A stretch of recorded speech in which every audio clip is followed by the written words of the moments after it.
Cannabis Common Sense, the show that tells the truth about marijuana and the politics behind its prohibition.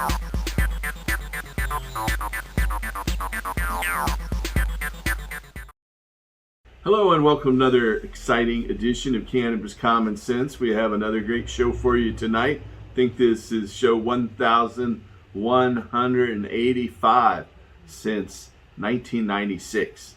But our guest tonight is Janna Champagne, a returning guest, a nurse who's also a medical professional educator. She'll be giving us a PowerPoint presentation about medical marijuana. So stay tuned for that. We have our Hemp News segment immediately after our infamous Dancing Cannabis Leaves. I feel the force.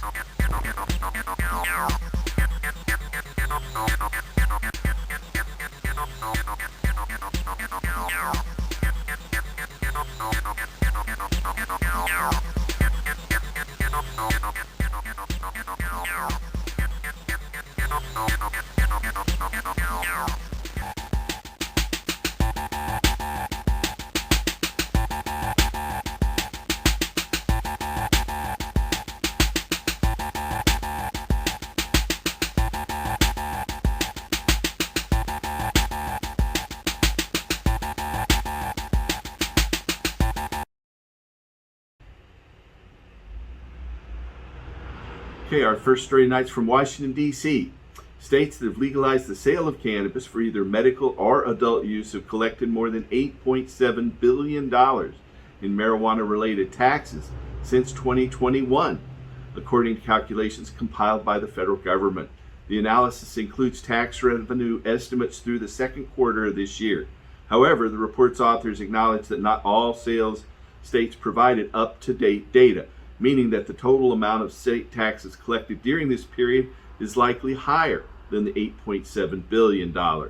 According to the analysis, California collected $156 million in cannabis taxes during the reporting period, followed by Michigan with $75 million, Illinois with $72 million, Colorado with $61 million, Massachusetts with $50 million, and Arizona with $45 million.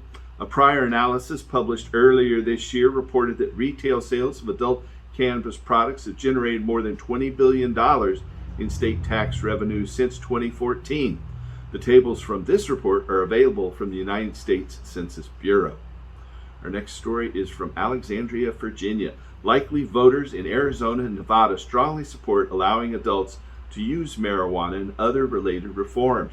Specifically, supermajorities of voters in Arizona and Nevada favor legalizing cannabis, removing it from Schedule I classification under federal law, and permitting banks and other financial institutions to explicitly partner with state-licensed cannabis businesses. Polling shows similar results in the battleground states of Michigan, Pennsylvania, and Wisconsin. Legalizing and regulating adult-use cannabis access is not only good policy, it's also good politics. State and federal politicians who continue to ignore their constituents' sentiments on these issues do so at their own political peril. In recent weeks, both presidential candidates have called for ending marijuana-related possession arrests. Donald Trump also recently tweeted his intention to vote for Florida's Amendment 3 initiative, which permits existing medical cannabis facilities to engage in adult-use marijuana sales. On Election Day, voters in 4 states, Florida, Nebraska, North Dakota, and South Dakota, will decide on cannabis-specific ballot measures. Vice President Kamala Harris says it's time to legalize marijuana, marking the first time she's publicly discussed her position on cannabis since becoming the Democratic presidential nominee. Harris said in an interview with All the Smoke podcast, hosted by NBA professionals, that was released on Monday. She said, quote, "I just feel strongly people should not be going to jail for weed. I just think we have to come to the point where we have to understand that we need to legalize it and stop criminalizing this behavior," end quote. Harris, who sponsored a federal cannabis legalization bill as a U.S. Senator, said, quote, "Actually, this is not a new position for me. I felt for a long time we need to legalize it," end quote. Until now, Harris had not made her position on marijuana part of her current campaign for the White House. California Governor Gavin Newsom signed a bill just this week to legalize cannabis cafes, just one day after vetoing a separate proposal to allow small marijuana growers to sell their products directly to consumers at state-organized farmers markets. On Monday's signing deadline, the governor gave final approval to the cannabis lounge legislation.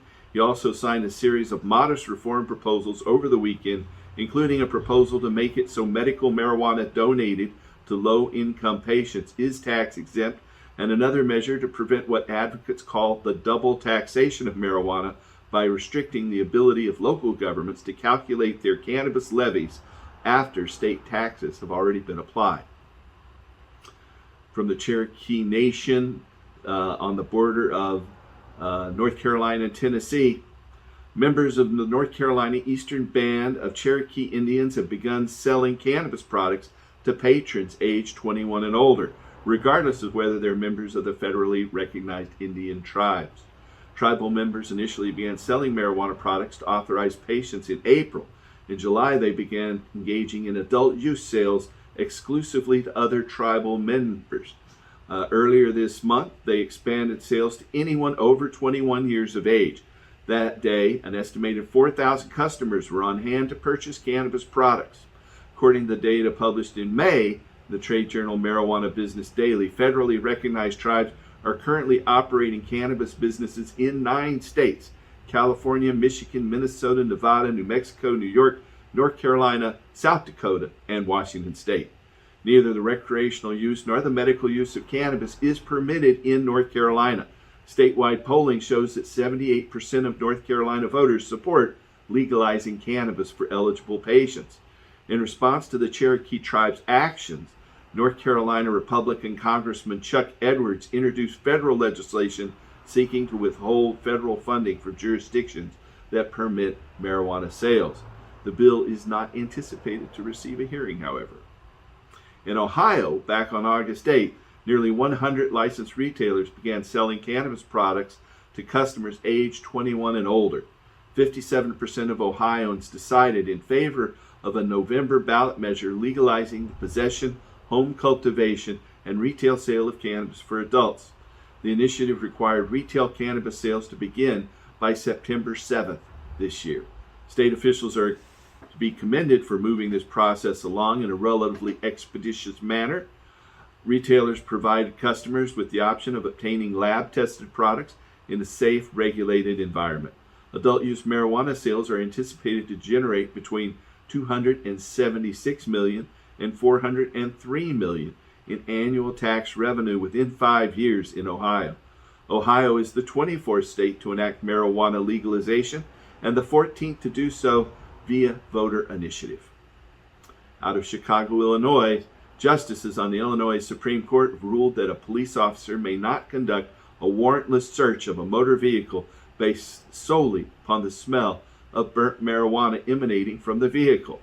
Justices opined that the odor of cannabis, quote, lacks a clear and direct enough connection to illegal activity to make it probable that a crime has recently been committed or is being committed, end quote, because marijuana is legal in the state.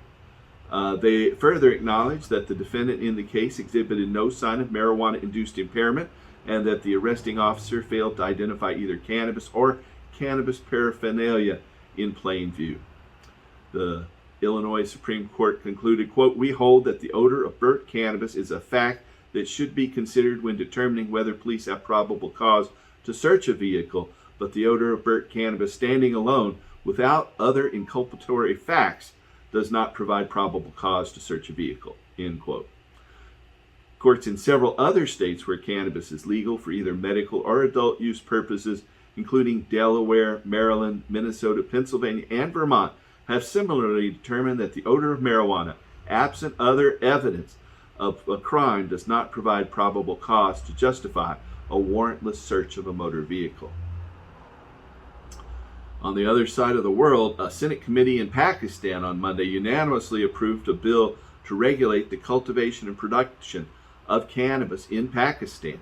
In a press release, Dr. Syed Hussein Abidi said that the measure would protect public health and has an economic potential between $4 billion and $6 billion annually.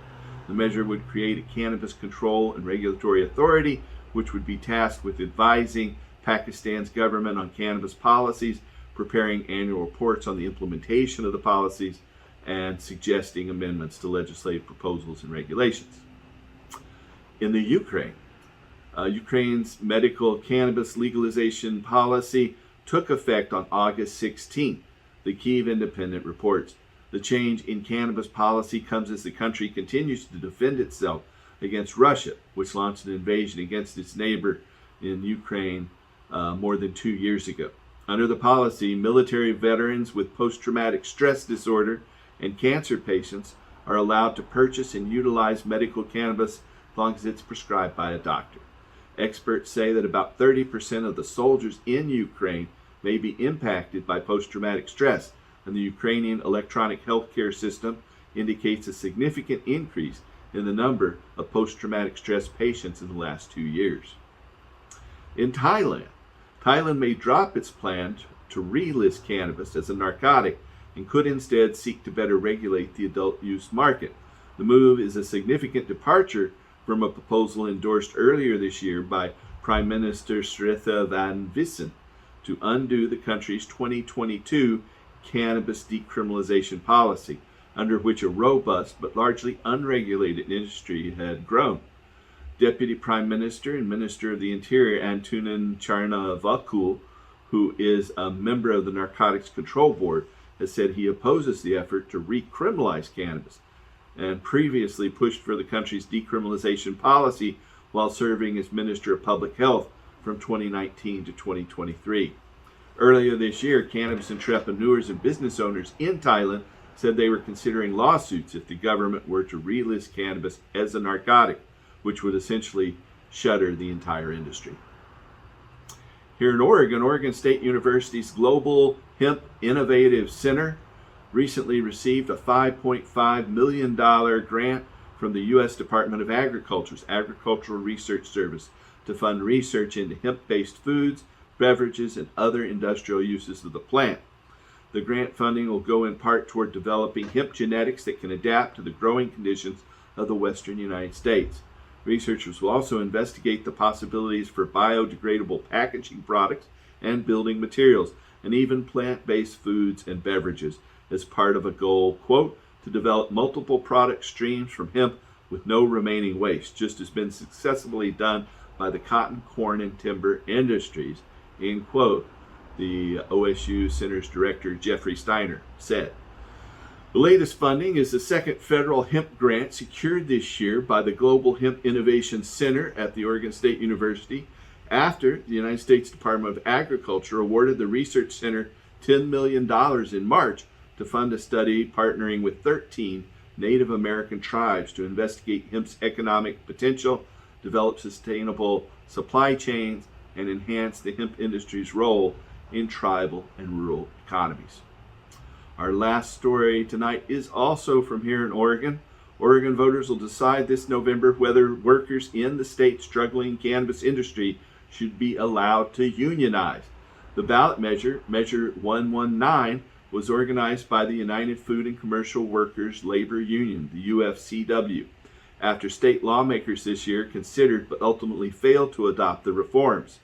The legislation died in the House Business and Labor Committee. Representative Paul Hulvey, who chairs the committee, said he let the bill die because the reforms would likely violate federal law. The UFCW disputed Hulvey's claim and spent $2.24 million on a signature gathering campaign to put the issue to voters. The signatures were certified by the Secretary of State's office in August.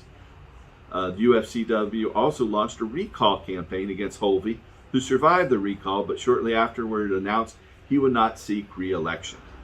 Dan Clay, the UFCW Local 555 president, said in a statement, workers across every industry should have the freedom to unionize if they so choose.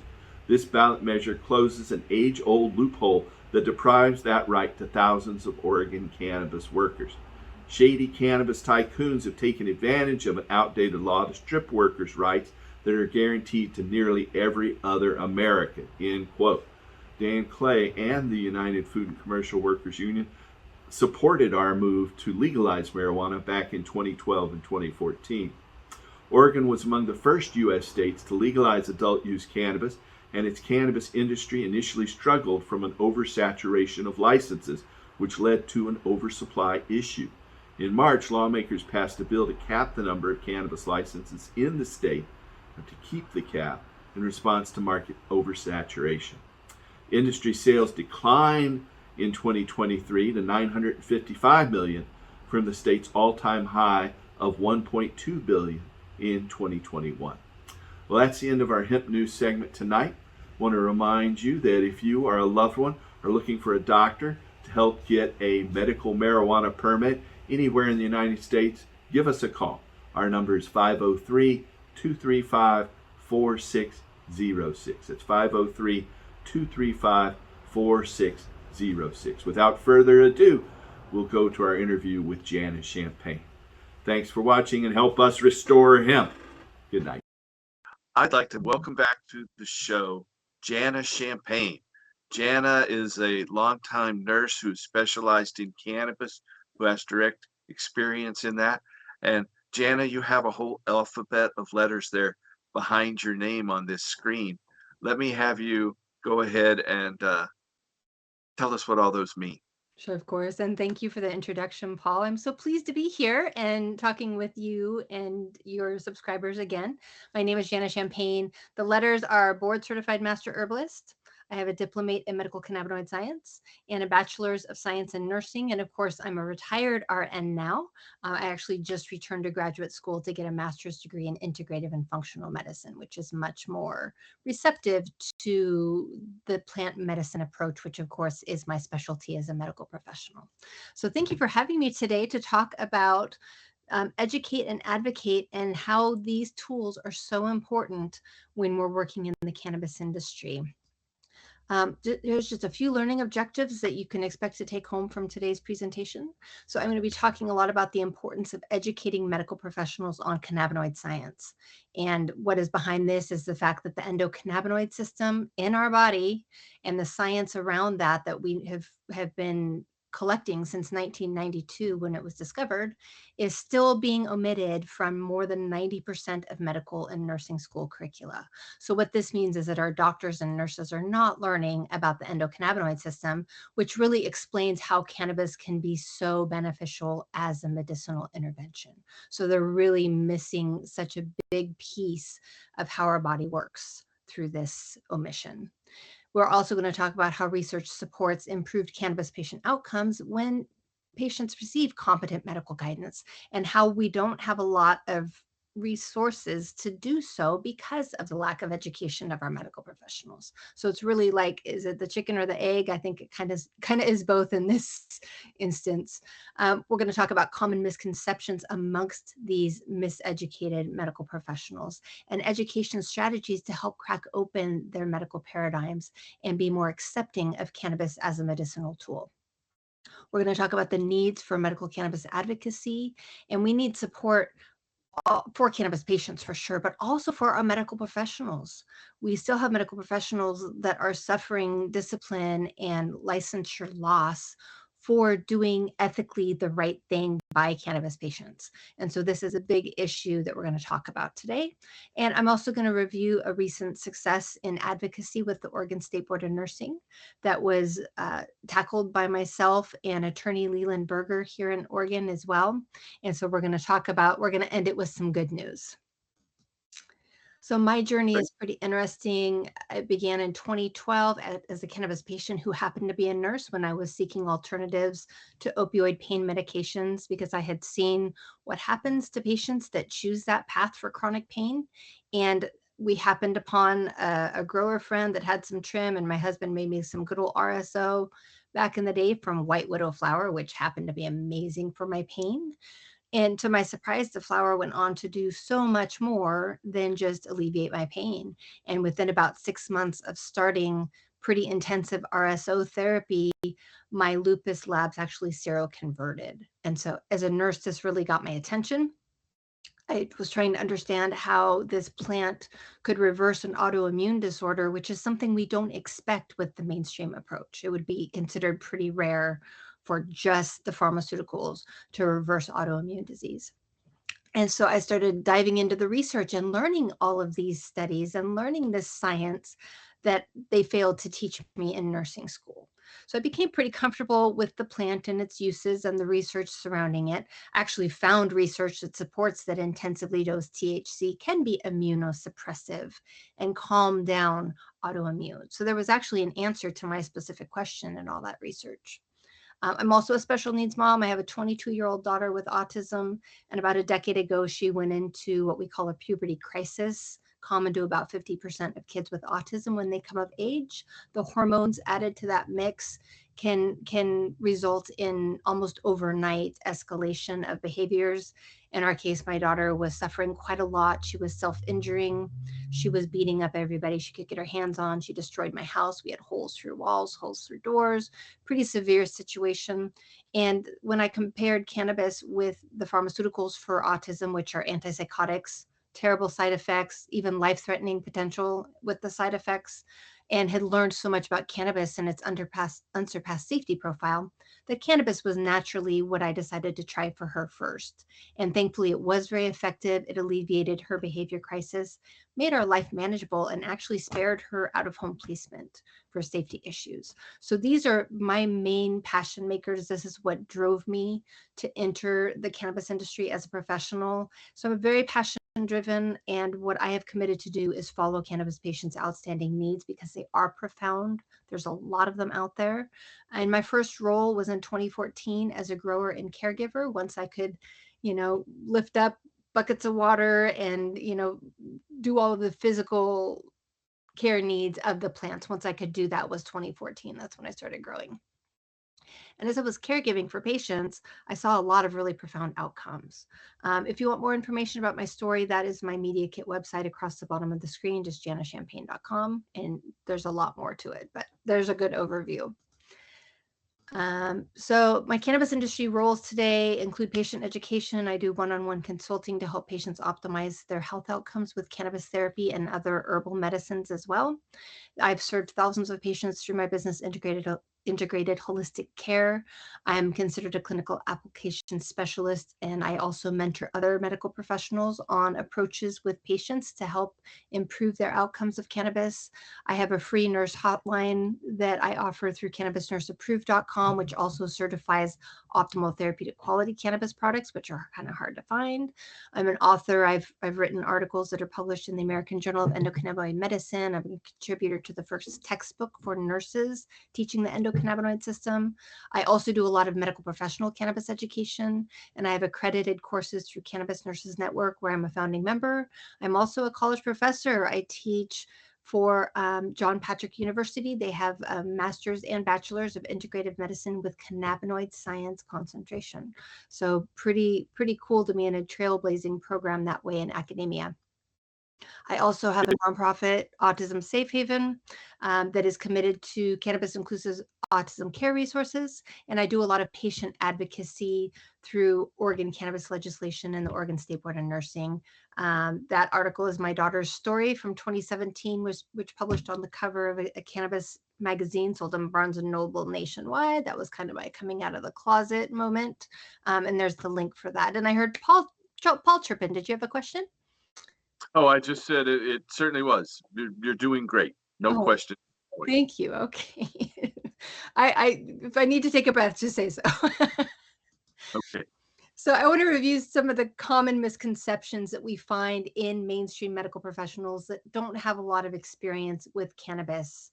Now, we need to remember this is not entirely their fault. I always acknowledge that they were not taught this information, and it doesn't mean that they're not responsible for it, because ethically we need to be offering this information to our patients for what we call informed consent, which is one of our basic medical professional ethics that we are required to uphold.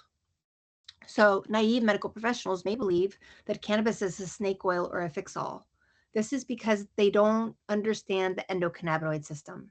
And when you don't know the endocannabinoid science, you don't know that our body creates cannabinoids that look just like the ones from the plant, pretty darn similar.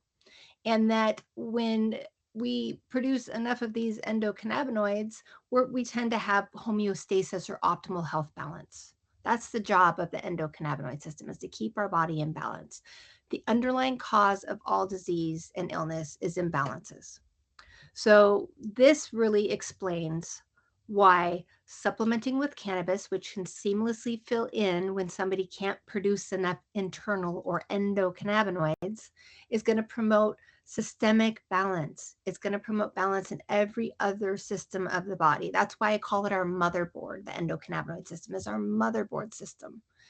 Because they don't understand this, they hear that cannabis is good for so many different things, from mental health to cancer to autism to chronic pain to GI disorders. The list goes on. They hear that and they assume that cannabis is a snake oil and they write it off.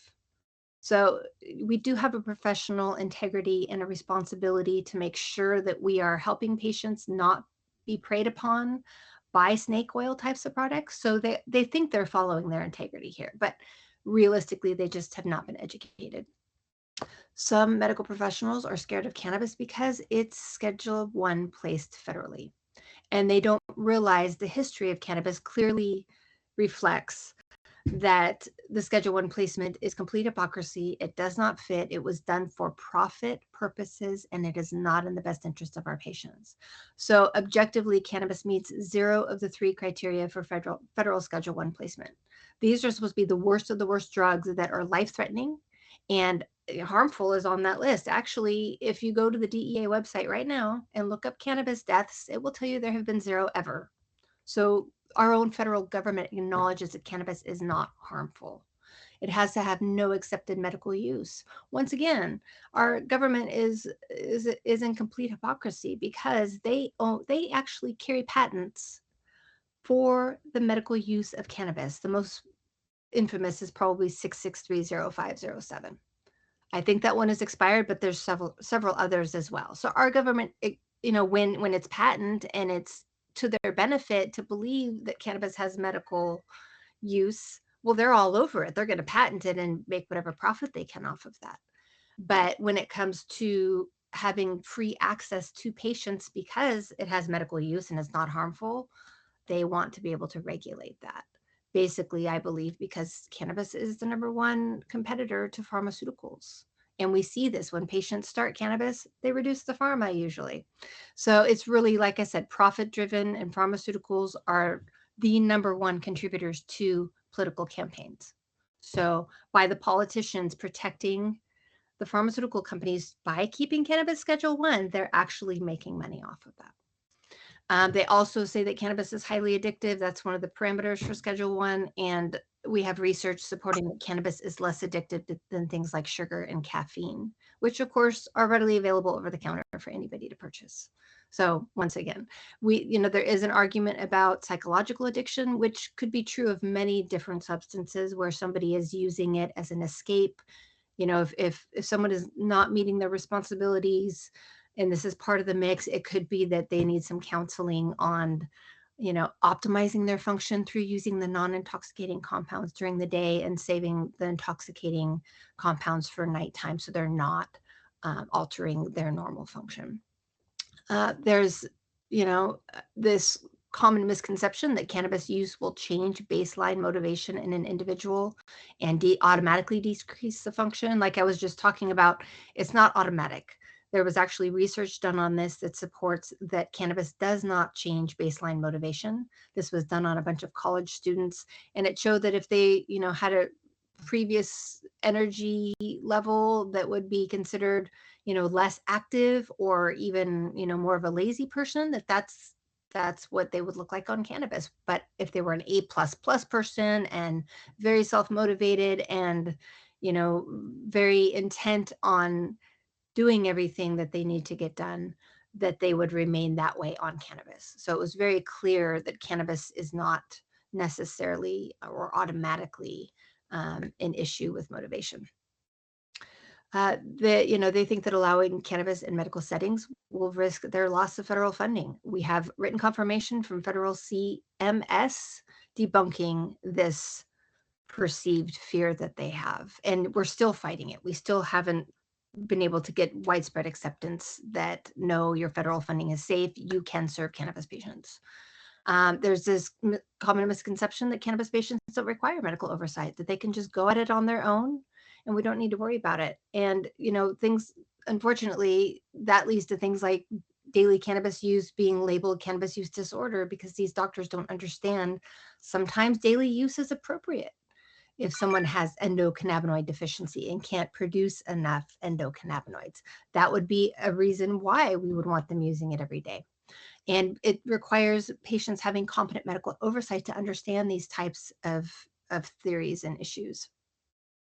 Most people think the Oregon laws and the Oregon State Board of Nursing lack support for nurses serving cannabis patients, and that changed recently. So we're going to dive a little deeper into that too.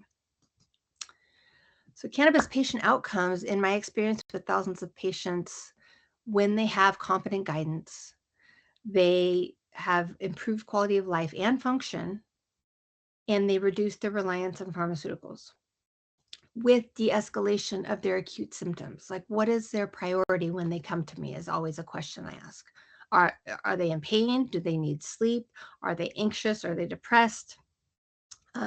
Pain, anxiety, and sleep, I think, are the top 3 uses of cannabis in Oregon. So all medical. And really, when you teach that the risk versus benefit, when you weigh cannabis with its unsurpassed safety profile, with the fact that it can promote balance, which helps to target the underlying contributor to the disease or symptoms. So it has more capacity to be curative versus the pharmaceuticals, which aren't promoting that balance. Pharmaceuticals are like putting a Band-Aid on an infected wound and not treating the wound, so it's going to keep getting worse. Cannabis comes in and actually heals the wound. That's the difference. So when you're comparing the risk versus the benefit, cannabis with its side effects, which people seek cannabis just for its side effects, right? Because they're mostly pleasurable, versus some of the pharmaceuticals, which have quality of life impairing side effects, which can be life-threatening. I mean, look at, for example, if we were to compare cannabis versus opioids for pain management. Unsurpassed safety purpose. It actually decreases inflammation. It actually works on the pain pathway to help decrease that pain response, versus the opioids, which are killing patients every 11 minutes, highly addictive, and also fueling our heroin epidemic, because when patients have their opioid doses reduced, that's usually where they turn, is to heroin. So it's just a bad scenario, and we need to teach medical professionals to do more of this objective weighing of risk versus benefit, and that upholds our oath to do no harm. So this, when you're working with patients and they start doing better and they're going to their doctors and saying, I think I don't need this drug anymore. Can I stop taking it or start reducing down? Because it's the doctor that oversees that. That helps the doctor to better understand that, wow, this is a really potential big benefit of cannabis therapy. And oftentimes that's when they call me and say, tell me more about this. It's a great opener to have a patient go to their doctor and say, hey, my blood pressure is way down. I don't think I need my blood pressure medication. Here's my readings from the last 2 weeks. Can we get rid of it? It's wonderful. And it's eye-opening for them. And they call me and say, teach me about this, because I didn't learn this in medical school. So it is evidence-based that when patients have optimal guidance, they have better outcomes. And there's the research at the bottom of the screen that links to that study. Reduction of pharma, MD curiosity. This is, we just have to remember, and we need to teach our medical professionals that the science trumps the stigma. And that's what they're really missing. In Oregon, we are a trailblazer state. We had legal medical cannabis access since 1998. That's supposed to be, sorry. The second state in the U.S. to legalize medical cannabis after California and it's our Oregon medical marijuana program here that oversees that for patients. We also have legalized adult use since 2014 through OLCC. So very easy to access cannabis in the state of Oregon. Anybody 21 or over can go to a dispensary and purchase it with a driver's license. Any household can grow 4 plants. So it's, very easy to access it. But unfortunately, what's hard to access is competent medical guidance. Here we are 26 years into legal access to patients, and our 2022 Americans for Safe Access State of the State report gave Oregon a 54% grade on our medical cannabis program because we are failing vulnerable OMMP patients. Interestingly, the adult use, the top uses are anxiety, sleep, and pain, which are medical uses.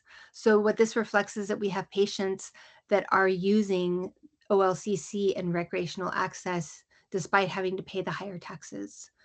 So this just really reflects that we need to do some revamping of our OMMP program, make sure patients have the resources they need and that it is affordable for them because, they're paying more over time because it's easier for them to bear that load. And I believe it's a high percentage. I don't know the exact number, but it's a high percentage of our OMMP patients that are also registered with Oregon Health Plan, meaning they're low income, or they're on SSI, which means low income disabled. So it's really, we really are working with some of the most vulnerable in our population. When we're lacking organ patient supports, one of the ways this happens is that when a patient goes for OMMP certification with the doctor, often all they get is a signature as their takeaway.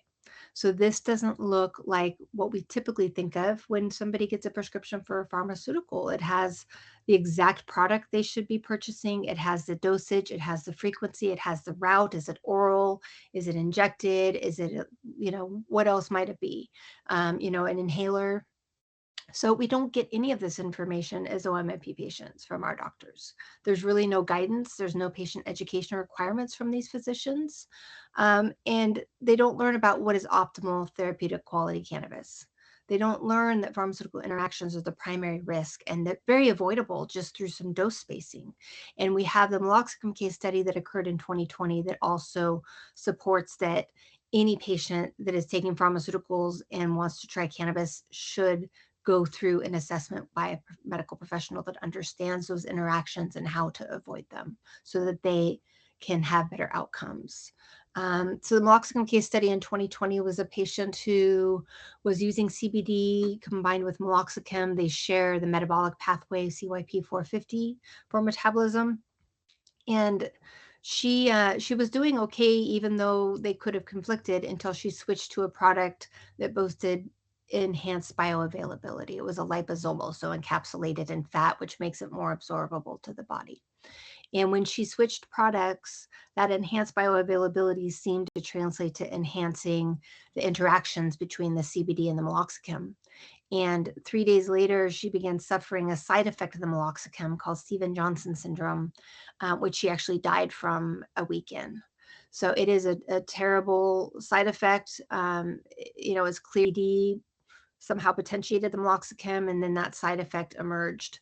And Stevens-Johnson syndrome, you can think of it like flesh-eating bacteria. It's really not a good death. So this woman suffered unnecessarily because she didn't have competent guidance to improve her outcomes.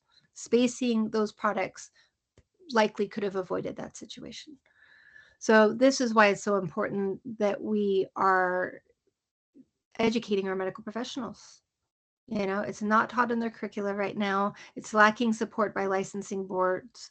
A decade into educating and working with Oregon State Board of Nursing, they are finally supportive. That's how long it took. But the Oregon Medical Board, Paul just told me that another physician lost his license yesterday from the Oregon Medical Board for certifying a pediatric patient for the Oregon Medical Marijuana Program, which is totally allowable with the Oregon laws. So, these are some of the reasons that cannabis is not considered a viable option in our legislature is because they're not educated either. And any medical professionals that are also legislators, they're usually also not educated. If you're interested in the meloxicam case study, the link is there for that. This is a tool that I have in dispensaries, and it's a great way to allow cannabis patients to kind of assess themselves with these questions to see if they really should seek competent medical guidance prior to using cannabis therapy. So it's a great way to kind of help them screen with a free 15-minute resource there where a patient can call and just ask some basic questions. It can sometimes lead to referral to a paid consultation if it's warranted, which would be, by one of these parameters. So this is a great tool to help patients understand that, yes, sometimes you do need to have medical guidance and not just be relying on the bud tender who, I know some bud tenders that are fantastic, but I don't know any who are qualified to screen pharmaceuticals for interactions or understand the research well enough that they can guide that patient to a product that is evidence-based by that research, is supported for their condition or their specific needs. So this is where the medical professionals come in and take a medical approach with that patient. So Oregon cannabis legislative advocacy has been ongoing since the late 90s when we had our OMMP law first pass. And the goals are always to protect patients' rights, to uphold our medical ethics. That entails allowing and ensuring patients have autonomy, which is the right to choose what they put in their body. They also require informed consent, which is the right to understand every possible option for their care. And in Oregon, because it's legal, that includes cannabis. So part of upholding these ethics is providing competent cannabis care. One message I'm bringing to medical professionals that are naive and, might get to where they're agreeable to it, but don't necessarily want to specialize in it and don't have the time to learn it or teach the patient is, if you don't feel like you are going to be effective at educating that patient, you have a responsibility to refer them to somebody that can. That's informed consent. That is you providing them informed consent. And they're really familiar with that model of, I'm not the specialist, I'm the GP, I'm going to send you to the specialist. So it fits really well with their norms as well. Also reminding them that they are not allowed to discriminate against patients for any reason. They could be, charged with murder in the hospital because they got hurt in jail. You are not allowed to discriminate against that patient. So this clearly extends to cannabis patients as well. We've had several bills that have been passed and introduced in 2021. We had HB 3369, which protected nurses' education of cannabis patients. In 2025, we had Oregon's Ryan's Law, which is a copycat of California SB 311, which passed in 2021, protecting patients' right to access cannabis when in a medical setting. And then in 2025, we are attempting to get Ryan's Law passed again. Last year's session was kind of not very productive. So we're trying again this year with the hope that we can, help patients have access to cannabis when they're hospitalized. And also we're writing in some parameters to improve financial barriers from those patients who can't afford to participate in OMMP. We're also looking to require that all medical professionals have at least a continuing education course on cannabinoid science, enough to understand it's viable, there's science behind it, and if you are not feeling like you want to learn more about this, then you need to be referring your patients to somebody who does. That's our responsibility. And then there's some links there that, that go with all of that as well. So Oregon cannabis regulatory advocacy is also very important. And our goals with regulatory advocacy is protect and support cannabis medical professionals and patients through creating laws and other regulatory statutes that help to support the legalization of cannabis, because not all of our laws are actually in congruence with our cannabis laws. So this does require medical professional education in legal access states to ensure that our medical professionals and our legislators all understand the science. I think that's kind of the starting point we're at right now. So my timeline working with the Oregon State Board of Nursing first started in 2015 when I began to educate cannabis patients one-on-one in more of a formal consulting model versus being the grower that was caregiving for patients. And I reached out to better understand any guidelines or parameters that I was required to follow in order to keep my nursing license in good standing. And I was told to follow their guidelines for patient education, which basically just mandated that anything that I educated needed to have research supporting it. So, or evidence-based as we call it. So I was working with cannabis patients. I had actually hired and trained several nurses. I had 3 of them working for me in different areas of specialty with cannabis patients. And in 2019, the Oregon State Board of Nursing did kind of a 180 and placed a gag order specifically on nurses' education of patients about cannabis. So we weren't even allowed to mention cannabis to patients. We lovingly call it our gag order. And so that shut down my business. All three of the nurses that were working for me quit because they all were in fear of licensure ramifications. And, so at that point I pivoted and began focusing on education of medical professionals and product development in some different areas. Wasn't a bad pivot for me. But in 2021, Leland Berger, the attorney, reached out and said, hey, let's work on this gag order. It's unlawful. And together we were able to get the gag order rescinded.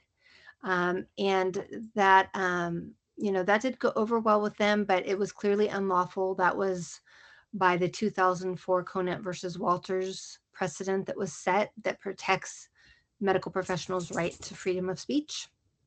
So that's what we used. And my next question to them was, okay, so now that we can see that nurses are able to educate cannabis patients, and we actually had HB 3369 at this point had passed, but hadn't become effective yet, that said nurses may serve cannabis patients in Oregon without discipline. And so my next question was, can we adopt a scope of practice so that nurses have specific guidelines for their work serving cannabis patients? And they didn't like that question. A couple of weeks, it was exactly 2 weeks later, I received a notification in the mail that I was being investigated for my nursing license by the Oregon State Board of Nursing for a very vague allegation of breach of scope.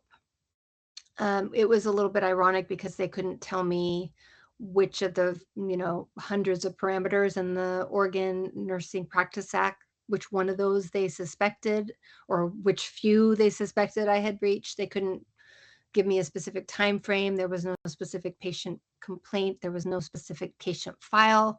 All of these made it a very unusual investigation.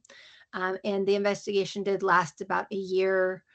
My case was dropped without any discipline being recommended. I was able to exemplify that I had followed the National Council State Boards of Nursing guideline, and that was very protective of my work, despite the fact that they combed through 5 full years of my work in this industry trying to find something to punish me for. They came up short. And actually, in my final letter to OSBN, I delineated 5 different of their own statutes regulating their processes that they had breached in the mishandling of my case. So they were happy to see me go. Suffice it to say, it was a couple of weeks later that my nursing license came up for renewal. Nothing had really changed, and I was not using my nursing license in any capacity. With the health stuff that I've learned since working in a hospital, I know that that's not going to ever be something I do again because of my immune system and genetic issues around that. So I actually retired my nursing license in boycott of their unethical policies at the Oregon State Board of Nursing in 2022. And went back to school and studied herbalism for a year, became a board certified master herbalist, got the diplomate in medical cannabinoid science. And like I said, I'm just, I'm on a different trajectory now, and I haven't missed it. So if you're a nurse, I've had many responses from nurses, and it's like, it's really not that bad. I wasn't using it. I was never going to use it again because of my health stuff. And, the hardest part, I think, was releasing the ego identity of being a nurse. But I still have a bachelor's degree in nursing. I still have all the experience. Like, I'm still a nurse, even though I'm a retired nurse.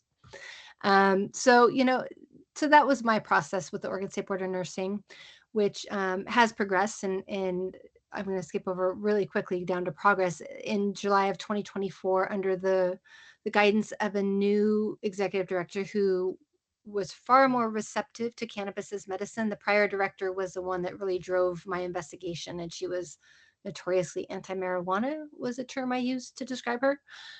So when the new executive director came in, I began working with her, testified at 2 different board meetings. We had 5 new board members swap out in between as well, which really helped.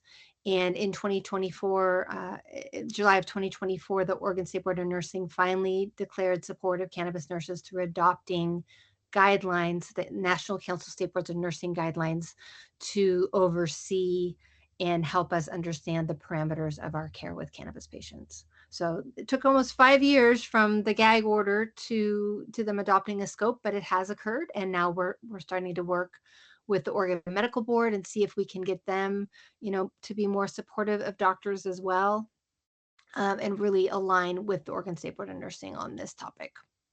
So, and one of the reasons for that is, we did just last year have another doctor that lost his license due to OMB discipline. So when he was fully, within the parameters of the state laws, and they pulled out a federal law or a federal guideline to hold against him. So we still have a lot of work to do. If you're a nurse and you're interested, Cannabis Nurses Network has a political advocacy group, and they are working on trying to get the NCSBN guidelines adopted by other legal states boards of nursing as well, and kind of duplicate this process, hopefully without all of the drama. But that's something that's ongoing. So Oregon Medical Cannabis Inclusion Advocacy, this is really to protect our patient autonomy and their access to cannabis. This is our copycat of Ryan's Law, California. It's going to enforce compliance in medical settings. There is an issue right now. My daughter is 22 years old. She has autism. She is not a good candidate for being in a licensed care home because they will not accommodate her cannabis therapy. And so this is one of the things I'm fighting with the Medical Facility Licensing Board, because they're actually in breach of the Oregon Medical Marijuana Program law that protects my daughter's right to all aspects of cannabis care. And there is a process for it, but the licensing board is refusing to follow that process because they're concerned about the federal law. Even though we debunked the risk of lost funding, they're worried about caregivers actually touching a cannabis product, which is one of the things that may realistically be required of autism patients because of the 280E law, which does not apply, but they're applying it. And so this is more advocacy that we're involved in currently through my nonprofit Autism Safe Haven. And we're hoping that when there's a shift federally to Schedule 3, that hopefully this issue is just going to alleviate. So there are cannabis nursing perspectives. The American Nurses Association endorsed medical cannabis research as early as 1996. Very recently released a position statement in 2016 acknowledging cannabis as medicinal. They're asking the federal legislators to reschedule cannabis. And in 2023, they actually acknowledged cannabis nursing as a specialty, which I wrote about. There's links down on the bottom for all of this. And then the NCSBN guidelines is really what we're encouraging the state boards of nursing to adopt. And I'm going to kind of breeze through this. Is basically the do's and the don'ts of working with cannabis patients. A lot of it has to do with understanding your own state laws, since we don't have federal laws supporting this yet. But if you're a nurse and you're working in this gray area, highly recommend that you make sure you're within these parameters, because it could protect your license if anything ever came to pass. I'm proof of that. Here's some medical cannabis resources if you'd like to learn more about medical cannabis, and formalize your medical knowledge around cannabis therapy. And I'll just kind of leave this up. I think this is my last slide, and then we can get any questions. And I'll leave this up in case anybody wants to look at those. Any questions, Paul? Well, I know that late last year, the American Board of Nursing approved cannabis nursing as a specialty, so to speak. Isn't that correct? Yeah, it's the American Nurses Association. And in 2023, they designated cannabis nursing as a bona fide specialty. And I wrote about that in the American Journal of Endocannabinoid Medicine. I wrote an article all about ANA and how they supported cannabis as medicine since 1996. So this was just sort of the natural next step for them to actually designate cannabis nursing as a bona fide specialty. So we're going mainstream. It's pretty cool. As you mentioned, we both know the travails for Dr. David Knox and Rachel Knox in terms of their licensing status with the Oregon Medical Board, and now another doctor who I've worked with in the past, Dr. Sean Hedman, has in all of these cases they help pediatric patients.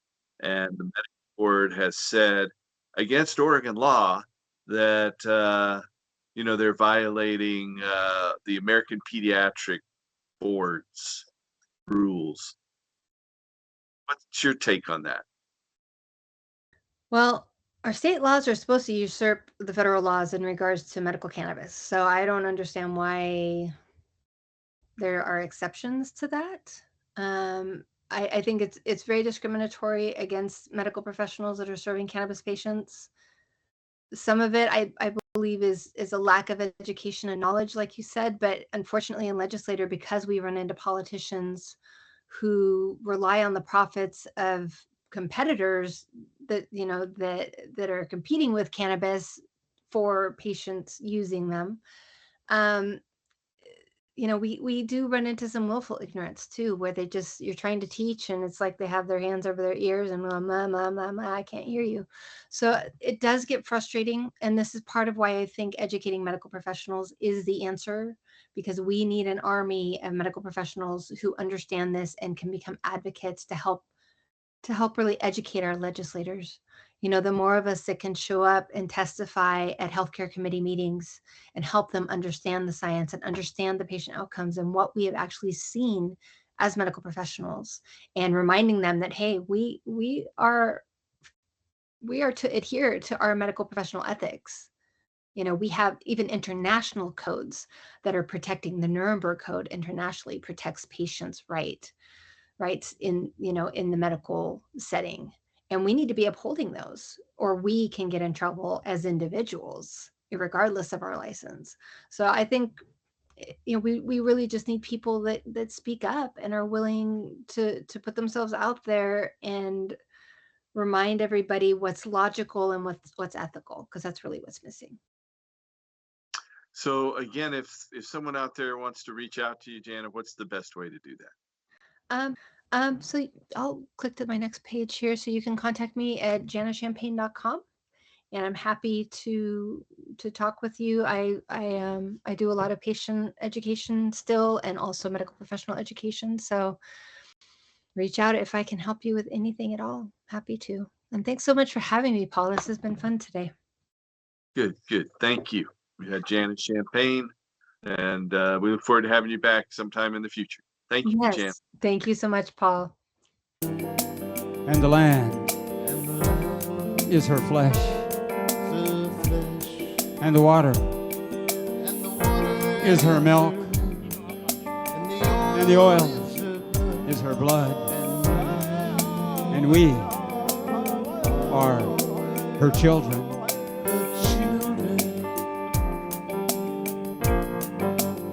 In this land we come from, of this earth we're made of, with us as future ancestors, given responsibilities to live. We are the future we bring. If we don't take care of the land, how can the land take care of us? Same with sky and air we breathe. Today is time to remember tomorrow, and the reality of we reap what we sow. The reality of land and life is in the seed. Seed has memory of life